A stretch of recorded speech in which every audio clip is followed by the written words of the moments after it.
Dans une sphère médiatique, essentiellement tournée vers des contenus généralistes, où l'originalité n'a plus sa place au chapitre, où le secteur de l'économie et finance, pourtant poumon d'un État, sombre dans les oubliettes, voici enfin Ecofin Télévision. Économie et finance télévision, votre chaîne thématique essentiellement économique, vous offre un contenu original. Nous traitons des questions monétaires, commerciales, énergétiques, minières, pétrolières et environnementales. Notre créneau, vous proposer des informations, des analyses, des perspectives et prévisions économiques. Ecofin Télévision vous permet également de comprendre la coopération entre les États et les institutions, sans oublier l'épineuse question de la dette. Ecofin Télévision, tout savoir sur les investissements, les échanges commerciaux, la balance commerciale et la balance des paiements, le taux d'échange, l'état des lieux de la lutte contre les détournements des finances publiques, la coopération bilatérale ou multilatérale.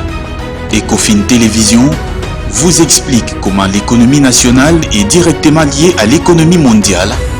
Notre particularité fait notre originalité. C'est pourquoi nous disons Ecofin Télévision, mieux que savoir sur l'économie et finance, comprendre.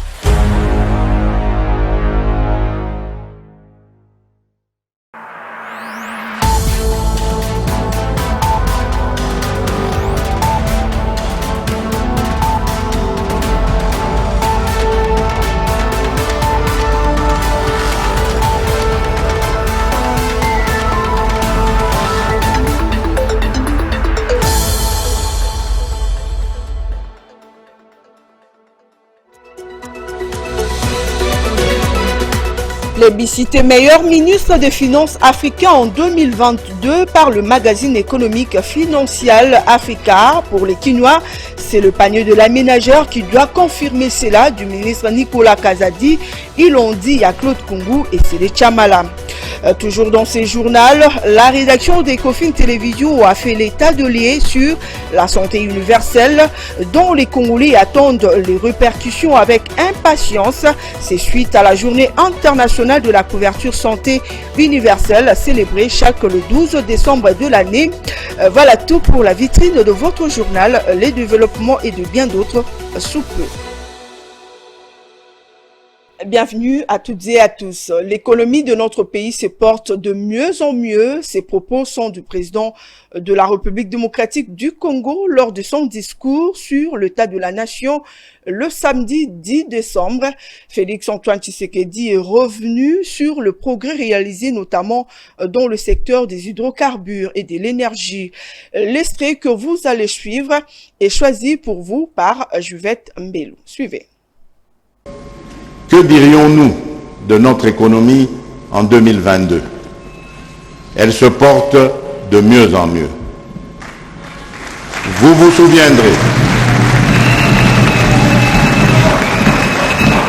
souviendrez que les indicateurs économiques affichaient déjà l'an passé une reprise de la croissance après la pandémie de Covid-19 qui avait conduit à un ralentissement de l'activité économique. Le point sur la situation économique et sociale mettait néanmoins en évidence des avancées significatives plaçant notre pays sur l'orbite de la croissance. Aujourd'hui encore, nous apprécions la consolidation de cette croissance économique avec un taux d'augmentation de richesse de 6,1% malgré une situation économique mondiale morose caractérisée par la guerre en Ukraine. Notre économie affiche une résilience face aux chocs exogènes liés notamment au conflit russo-ukrainien. En effet, la flambée de prix observée dans plusieurs pays, conséquence de ce conflit, a su être maîtrisée chez nous par des mesures stratégiques sans lesquelles le prix du carburant à la pompe coûterait le triple du prix actuel. Le gouvernement de la République a donc su éviter à notre peuple l'asphyxie. Au rang des différentes mesures stratégiques préconisées se trouve entre autres la constitution d'un stock considérable des produits pétroliers et la dotation pour la société Sonaïdroc d'une ligne de crédit lui permettant d'améliorer ses capacités de stockage. Dans la perspective d'assurer une indépendance énergétique, anticipant d'éventuels chocs exogènes liés à des prix internationaux du carburant, plusieurs initiatives ont été lancées pendant cette année 2022 dans le secteur des hydrocarbures, dont la certification des réserves pétrolières et gazières qui a donné lieu au lancement des appels d'offres pour 27 blocs pétroliers et 3 blocs gaziers.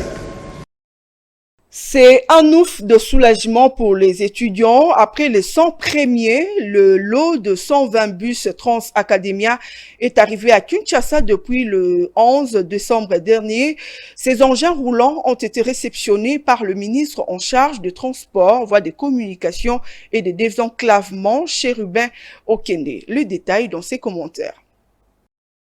Sur les 600 bus commandés à la Chine par le ministère des Transports et Voies de Communication, un premier lot des 120 destinés à la société Trans-Academia est arrivé en RDC le vendredi 9 décembre 2022. C'est par la cité frontalière de Lufu dans la province du Congo central, via le port angolais des Lobito, que ces engins sont entrés dans le pays.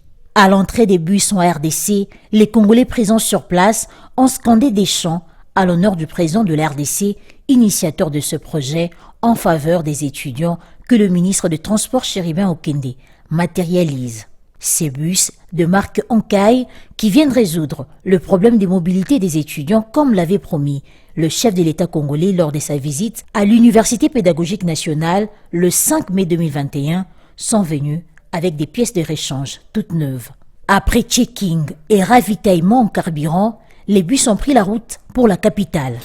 Arrivés à Kinshasa le dimanche 11 décembre 2022, les bus ont été réceptionnés par le ministre des Transports, Voies des Communications et des Désenclavements. À en croire Chérubin Okende, ces engins roulants sont une véritable preuve de la réalisation des promesses du chef de l'État. Nous avons été optimistes dès le départ. Lorsque le chef de l'État nous a donné des orientations et instructions précises pour que nous rendions ce rêve réalité, nous avons tout mis en œuvre, nonobstant certaines difficultés de parcours.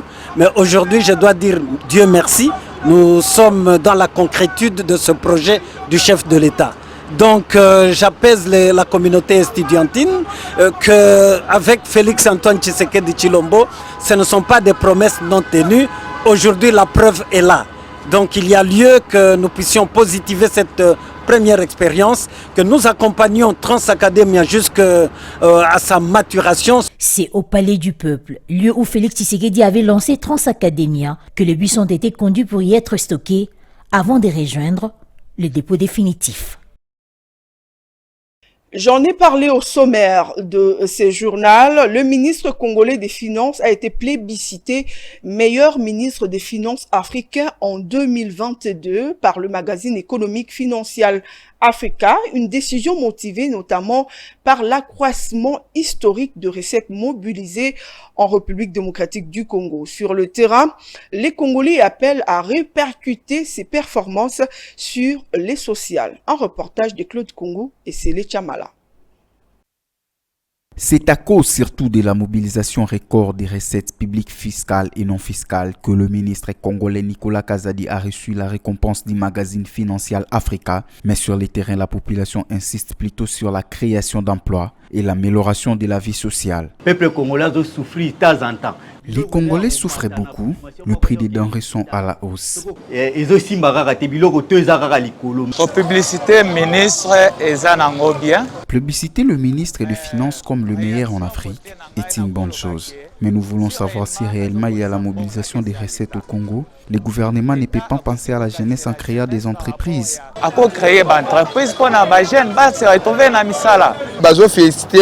On félicite le ministre des Finances pour sa mobilisation des recettes, mais jusque-là, les Congolais souffrent. Je me demande si réellement les recettes mobilisées sont seulement pour les gouvernements ou nous, la population, sommes aussi concernés. Pour rappel, en 2021, la RDC a enregistré un accroissement de 68% en termes de mobilisation des recettes comparativement à l'année 2020. Une augmentation qui a eu d'impact et a fait écho sur le plan international. Chaque 12 décembre, le monde célèbre la Journée internationale de la santé universelle. En République démocratique du Congo, le besoin de mettre en œuvre le plan stratégique de la couverture santé universelle s'impose à cause notamment de la résurgence de l'épidémie de choléra dans le Nord Kivu. La rédaction fait état de liens de ces programmes tant attendus par les Congolais. Suivez le papier de Dorcas Tabi.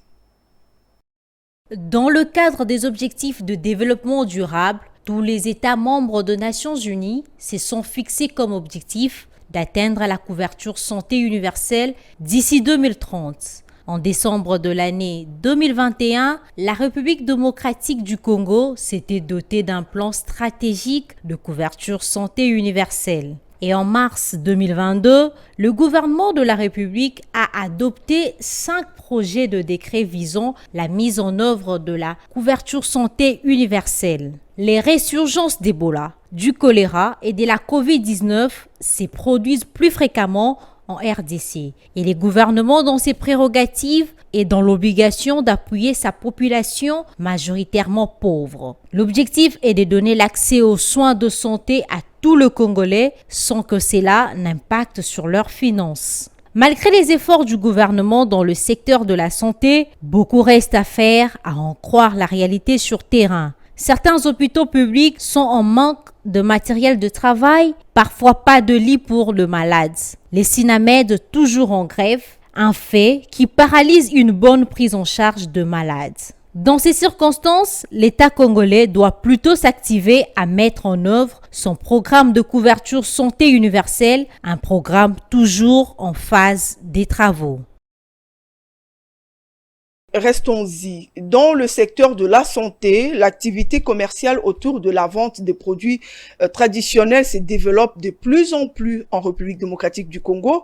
Mais en parallèle, le tradipatricien rencontre plusieurs difficultés de diverses natures. Le détail dans ces reportages de Philo Chiloba et Ruben Manata. Le gingembre de 500 francs le verre, le noix de cola, communément appelé makassou pour 300 francs et autres, font partie des produits traditionnels souvent utilisés par les Quinois, grâce notamment à leur commercialisation par le tradipraticien à moindre coût. Ce produit devient de plus en plus accessible. Depuis la nuit de temps, la médecine traditionnelle existe dans notre pays. Plusieurs Congolais en font recours en cas de maladie. Seulement, les taxes de 200 francs par jour récoltées par les agents de l'État, la conservation difficile de certains produits figurent parmi les principales difficultés que rencontre ce vendeur trouvé au marché Kalembelembe dans la commune de Lingwala.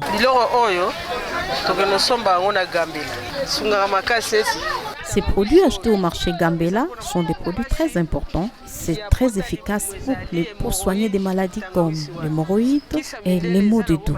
Les médicaments modernes, certes, sont bien, mais aussi les produits traditionnels plutôt sont très importants. Nous avons aussi les produits comme le mou pêche-pêche, dont la bouteille est vendue à 3000 francs et 500 francs le verre. Ce sont des médicaments très efficaces contre beaucoup de maladies. 200 francs chaque jour, lundi, dimanche.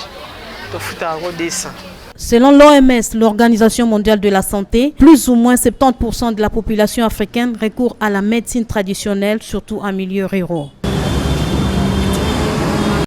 Quelles sont les difficultés rencontrées par les entrepreneurs en République démocratique du Congo? Quelques-uns ont exprimé le leur au cours de la foire sur l'entrepreneuriat organisée au centre Wallonie-Bruxelles de Kinshasa du 6 au 10 décembre. Reportage de Jonathan Bakele et Joe Manana.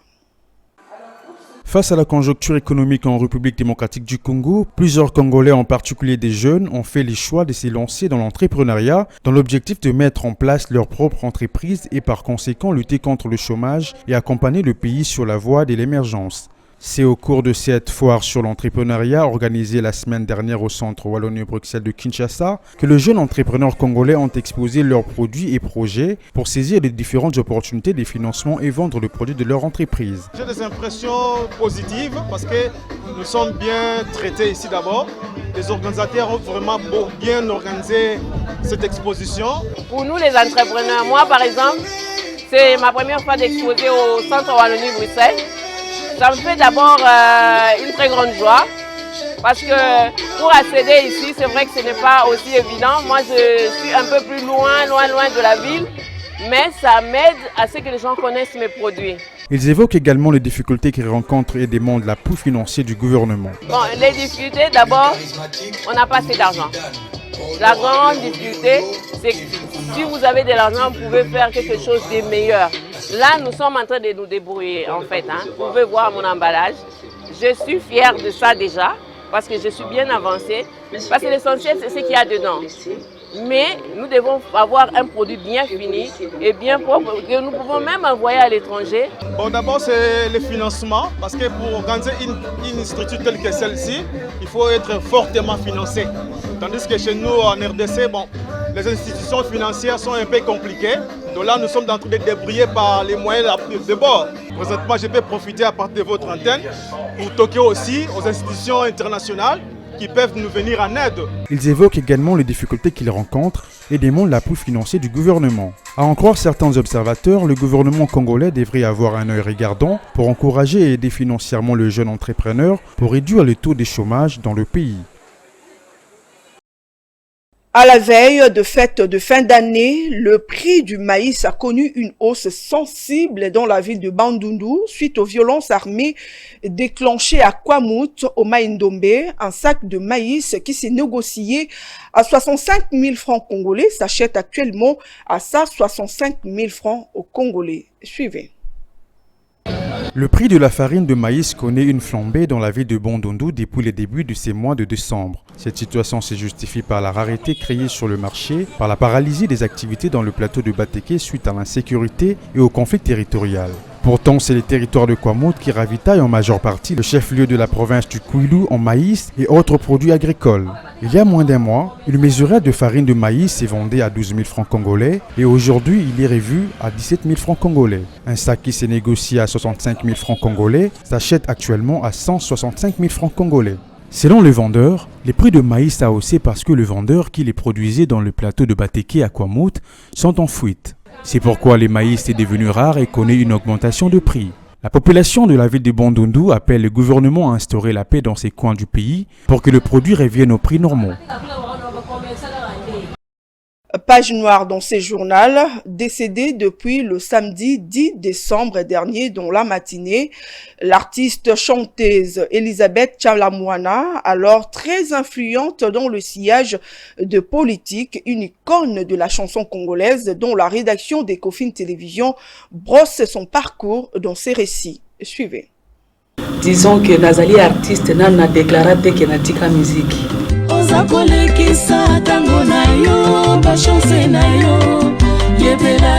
Cette belle voix mélancolique, vous ne l'écouterez plus. Désormais, la reine de Moutouache s'endort pour l'éternité. Aux petites heures du samedi 10 décembre, la nouvelle est tombée comme une tonnerre aux oreilles des Kinois.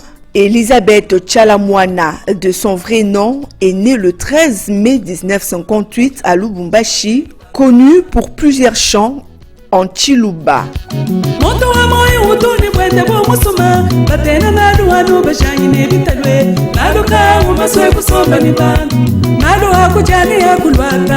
Elle débute sa carrière comme danseuse pour les groupes Tcheke Tcheke Love en 1977. C'est en 1982 qu'elle s'est lancée dans la carrière de chanteuse.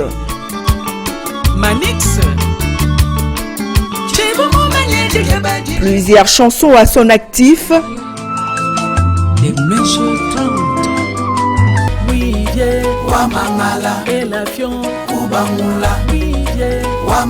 Surtout, très active dans le milieu politique depuis l'arrivée du feu Laurent Désiré Kabila au pouvoir depuis 1997. Elle a su garder son influence dans le sillage de politique où elle assumait la fonction de haut cadre et membre influent du Parti du Peuple pour la Reconstruction et la Démocratie, PPRD en sigle, parti cher à l'ancien chef de l'État et sénateur à vie, Joseph Kabila. Votez, votez, votez, Kabila. Votez, votez, votez, Kabila. Un mort de plus qui s'ajoute à celle de l'artiste Verkis Kiamwangana, décédé il y a de cela plus de 2 mois, non encore enterré suite à la force controverse entre le ministère du tutelle musicien avec la famille du défunt pour l'enterrement. Espérons que cela ne sera pas le cas pour la reine de Mutuashi. Ecofin Télévision présente ses condoléances à la famille biologique de la défunte et à la corporation musicale congolaise.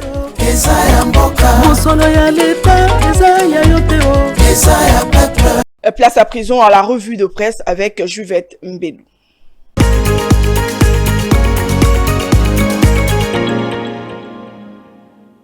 Mesdames et messieurs, bonsoir et bienvenue dans cette revue de presse économique. Ouvrons cette revue de presse avec l'avenir qui titre à sa une Nicolas Kazadi, sacré meilleur ministre des Finances du continent africain par le Financial Afrique.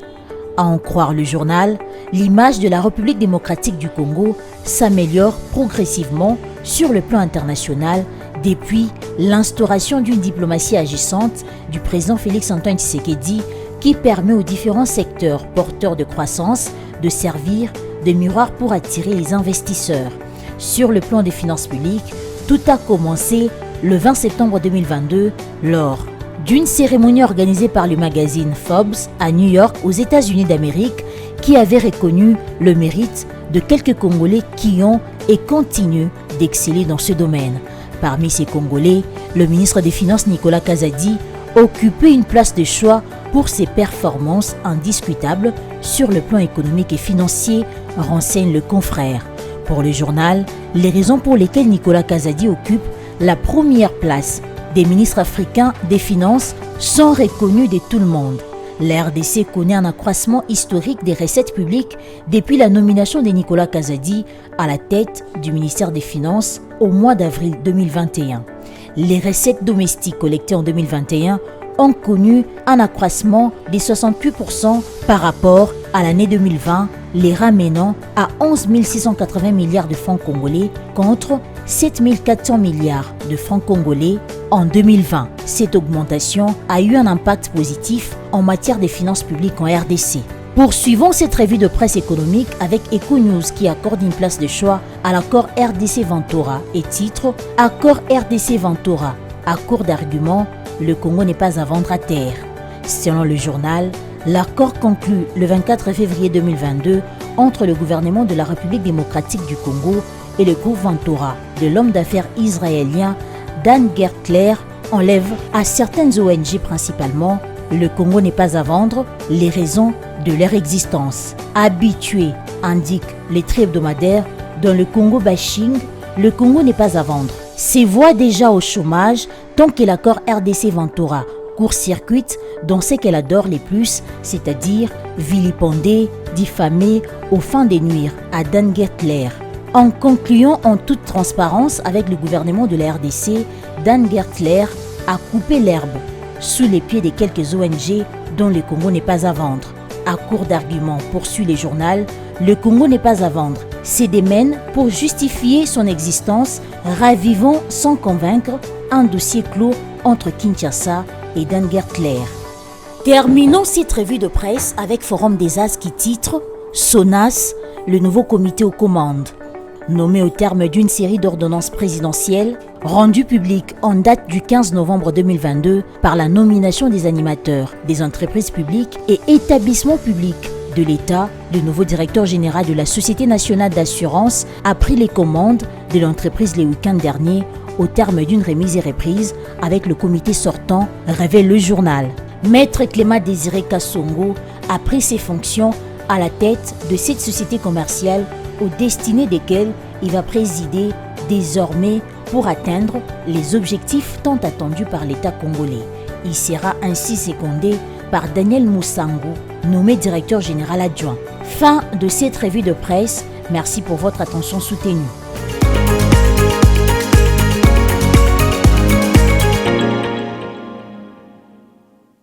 Merci à toi Juvette Mbelou pour cette revue de presse de qualité.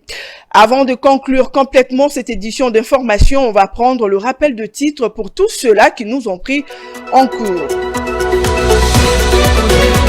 Plébiscité meilleur ministre des Finances africain en 2022 par le magazine économique financier Africa pour les Quinois. C'est le panier de la ménagère qui doit confirmer cela du ministre Nicolas Kazadi. Ils l'ont dit à Claude Kungu et Sélé Chamala.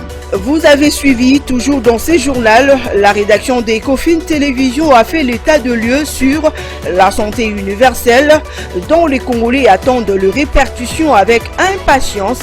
C'est suite à la journée internationale de la couverture santé universelle célébrée chaque le 12 décembre de l'année. C'était là le quelques titres qui a fait la vitrine de votre journal. C'est par ce rappel de titres que nous bouclons complètement cette édition d'information. Mesdames et messieurs, merci à vous de l'avoir suivi. Au revoir.